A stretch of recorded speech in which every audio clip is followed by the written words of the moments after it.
Kar se zadrževalnika tiče, zadnje informacije, ki sem jih dobil strani občine, je, da bo država poskrbela za zadrževalnike, pa ne samo pri nas, ampak po celi Sloveniji.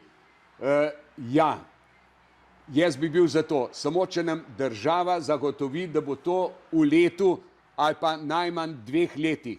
Vkolikor nam država tega ne more zagotoviti, sem jaz absolutno za to, da sama občina izgradi zadrževalnik.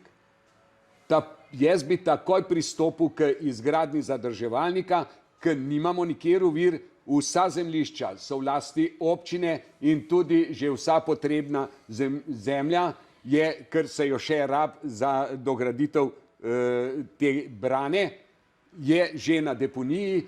Zgraditi je treba preprosto še most, navaden most z loputo, če poenostavim. In to ni nobena strašna zadeva, mostov smo brez zahtevne mostove. Smo delali tako na Gmajnici kot čez Pšato, da ne govorim o tem mostu tle v Mostah, samo, gledajte, tega se absolutno ne bojim in mislim, da je to prva stvar, kar se tiče naše občine, da je treba zagotoviti poplavno varnost.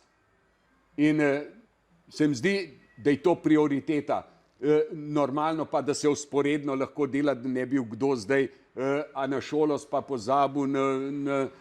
pozabil na športno igrišče in tak. Ne, seveda so vse prioritete, ampak ta